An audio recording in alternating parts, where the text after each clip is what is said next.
Hey guys, welcome to my channel. Thank you for joining me today. We are not going to do any reveals. We are not going to do any profits versus losses challenges, but I do want to talk about PSA and my experience with them the last 12 months. I've been submitting cards.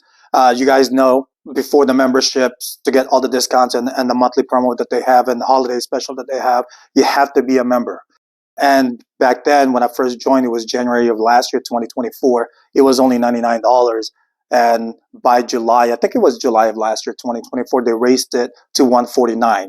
All right. Fortunately for me, my membership didn't expire until this month, January 2025, and it already had expired, but I haven't renewed it. Also, they increased the price on the value, the second tier. I forgot what it's called, but they went from $18.99 to $19.99 per card with a minimum of 20 submissions. Right? If you have less than 20 submissions, it stays at $24.99. But that's not really what I wanted to talk about. I wanted to talk about more of how consistent their graders are. And we're going to go over that right after this. There you go. Nice. Oh my gosh. No way. No freaking way. Sweet. All right, guys, again, I just want to say thank you for joining me. Like I said, I do want to talk about PSA. I'm not going to do any reveals or any kind of challenges, but PSA is the topic of this video. Like I was saying earlier, they raised the prices as far as membership goes, and one of their tiers had gone up. Although the wait time, they brought that down from 60 business days to 45 business days. But I think 45 business days, we're talking about 9 weeks. That's still a long time for somebody to wait for a card, because a lot could happen with that 9 weeks. You know, whatever card that you have, the player could get hurt, the value would just go down, or it goes skyrocketing in the middle of that 9 weeks. And then by the time you get the card, it's saturated. All right, nobody wants the card anymore for whatever reason. I just think that's way too long. You know, PSA, they launched their business 1991. And they've been around over 30 years. Good company, solid company, tops of the industry. But at the same time, are the investors like myself getting the best of what they can offer? Maybe. You know, the resale value of it, obviously, it's always going to be tops because of the reputation.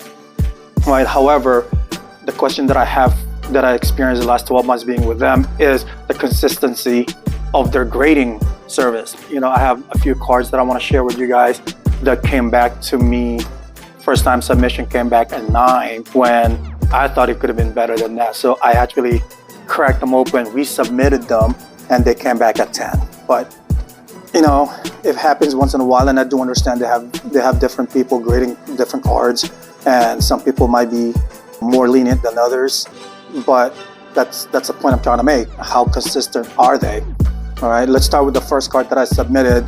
I'm gonna have them on my left side, left side, and then you know what the card is, how much it would be if it was sold in the market as a PSA 9, and how much it would be if it was sold in the market at PSA 10. And then we're going to calculate everything, and that's also going to determine if it's worth resubmitting cards that you get back from PSA at 9 that you think it should have been a 10.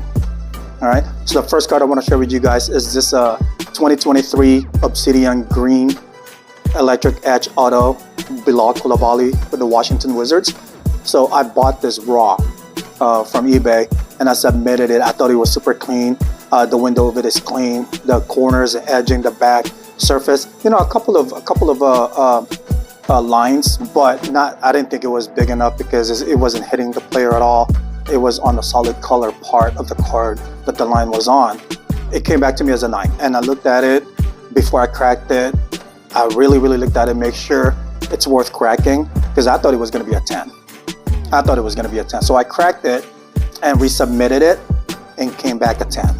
Okay, so if I did not resubmit this and sold it at PSA 9, because I flipped my cards, if I sold it at PSA 9, I didn't really see any cards sold at PSA 9 of this specific card, but between all the out of 20, and this is number 25.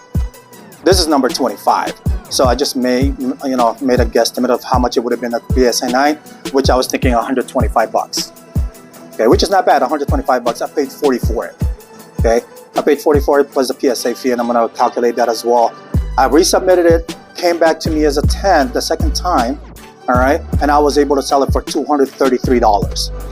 That's a difference of $108, okay? Was that worth the submission? It was a risk. It was a risk, but I thought it was a 10 anyway to begin with. Came back at 9, resubmitted, came back at 10, so I made an extra $108. The second card I want to share with you guys is the Jalen Brunson. This is just the optic base, 2018 rated rookies. This one came back at 9, okay? Again, same situation, everything was clean, centered, sharp corners, surface was actually good. The only thing I found on that card was the surface. I don't know what it is about that year 2018, either prism or optic. It has this sticky substance on the surface that I have to actually clean out really good for it to come off. And that's what I did. I cracked it open, resubmitted it, came back at 10, right? If I sold it at 9, a PSA 9, I would have sold it for $20. All right, not worth it, $20. Basically, I'm just breaking even between the cards and the cost of PSA. Actually, that'll probably be a loss because of shipping. And I was able to resubmit it second time, came back to me at 10, and I sold it at $69. So that's a difference of $49. So again, the question is the consistency of PSA. The third card I want to show you guys is GG Jackson. I actually pulled this out of a pack. This is the Hyper Orange out of 99, numbered to 99. I submitted this. The only thing I saw, this is slightly off-centered, and on the very bottom of it, I don't know if you guys could see it, there's actually like not a print line, but I think it's because of the Hyper type of refractor it is, or prism that it is. They'll have those segmented prism across the cards. And this one came back to me at 9 the first time around. I thought it was better than that, so I resubmitted the card the second time and came back to me at 10. Okay, this GG Jackson out of 99, Orange Hyper, if it was sold at PSA 9, it would have been just $21. And this I actually sold at 90. So that's a difference of almost $70. Okay, so that's the third card. The fourth card I want to share with you guys is Leo Carlson from the Ducks, Anaheim Ducks, the Young Guns. This one I bought from eBay. I submitted. I thought it was super clean, just like I think how my other cards were. All right, I always think all my cards are clean. So, but anyways, I submitted the first time. It came back to me at 9. Again, no scratches, and you guys know if you guys buy hockey upper decks, they're pretty fragile as far as the surface. It could get scratched easily. But I cracked it open because I thought it was super clean, sharp corners, edges, surface, centered. Submitted it, came back. Submitted the second time, came back to me as a 10. Okay, if that was sold at PSA 9, that would have been just $15. Yeah, $15, not even enough to cover the PSA cost. Okay, and it came back to me at 10 the second time, so I was able to sell it at 62, a difference of almost $50, $47 to be exact. Okay, so that's the fourth card. And the last card I want to share with you guys is this Connor McDavid 2015 Fusion E-Pack. Okay, I got this. This was actually I bought this from Canada, and it was actually graded by MNT, Mint Grading, out of Canada. It was graded at 9.5. It has 9.5 on all fours. The subgrades are all 9.5 because Mint Grading has subgrades. And I was like, you know what? I'm just gonna submit it, and if it's a 9.5, because to me, Mint Grading is almost similar, if not exact similar, to BGS, to Beckett Grading Services. So I submitted it to PSA, cracked it, submitted it, came back to me 9. Very disappointed. It's a Connor McDavid, all right, one of the greats. And I wanted a higher grade, so I just resubmitted the card for the second time, came back to me at 10. If I kept it at 9 and sold it at 9, I would have sold it for 50, which is not bad. And since it came back to me at 10, I was able to sell it for 153. So that's over $100 difference between the PSA 9 and the PSA 10. Okay, so those are just the 5 cards I want to share with you guys. I know I have some other cards that I submitted that came back to me 9 the first time. I cracked them open, maybe a couple more.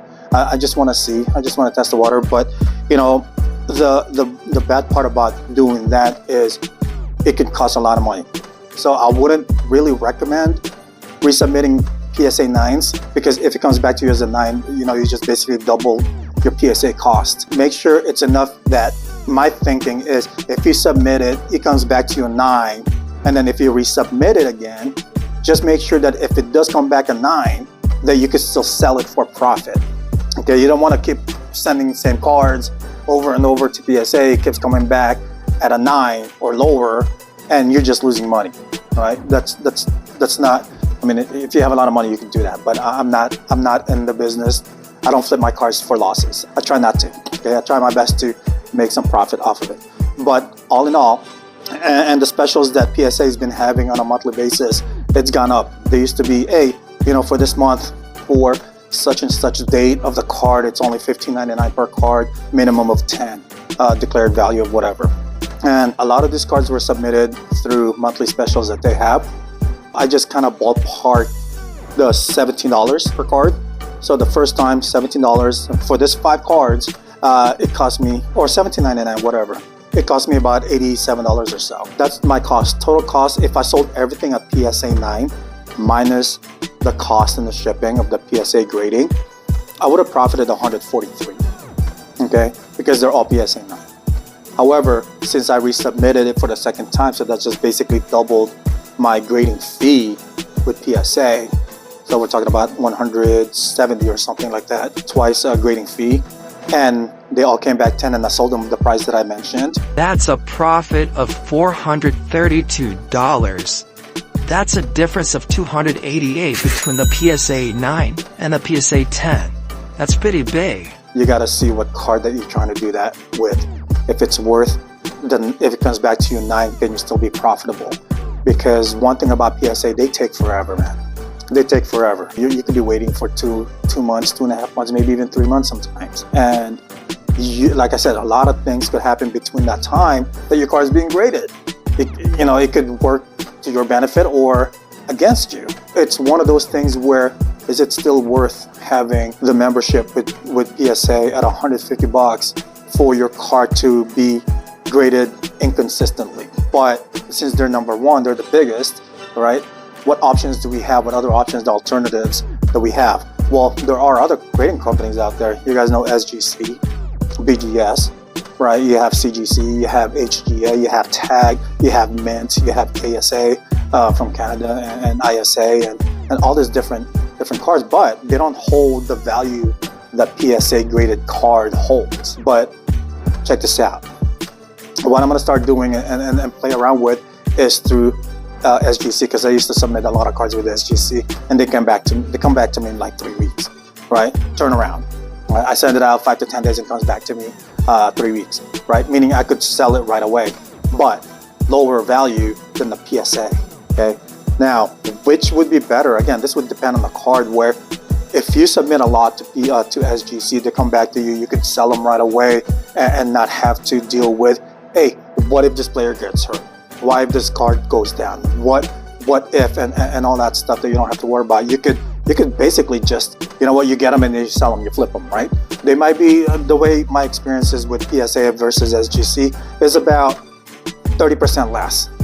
All right, SGC would sell about 30% less than PSA would of the same grade. So that's one thing you got to consider, if it's enough, the value of it. But then you're able to sell it, you're able to flip it more often and more quickly with SGC, right? Remember, guys, SGC is actually more consistent with grading.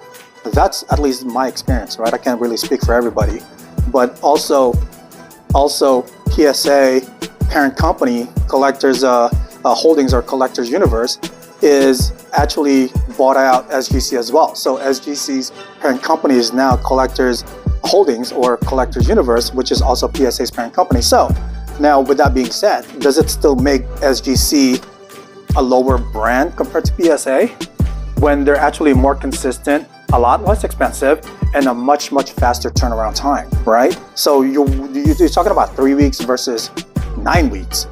That's just a third of the time. You could sell and flip the cards with SGC 3 times before you could even flip a PSA card, right? Beckett takes about 45 days as well, and obviously they have a higher tier. If you're willing to pay more, you'll get it faster. But PSA, you could do that as well, but you're gonna have to pay higher. And if the card you're sending actually ends up being more than what the declared value requires, the maximum, you're gonna get upcharged. I'm not saying I'm gonna stop using PSA, because I still am gonna use them for resale value, but I think I'm gonna start playing with both, doing both SGC and PSA, just so I could have some kind of cash flow going, right? I just gotta have some cash flow going, and at the same time, the higher cards that would sell higher with a PSA, then obviously I'm gonna submit it through PSA, pay the extra bucks, get it back, you know, like 3 times sooner than I would if I was just to pay the regular PSA service. So, but anyways, that's just my thought, guys. I wanted to share that. If there's any comments you guys have, please put it on the comment below, and just share your thoughts. Hopefully you guys enjoyed this. Hopefully I made sense. Hopefully you guys understood what I'm trying to say here. Again, I'm not going to recommend PSA, SGC, BGS, or whatever else is out there. It just really depends on the card you're submitting and how you feel and how much time you got and how much money you're willing to invest with your cards. All right. Hopefully that helps, guys. And again, thank you for joining me. Have a good day.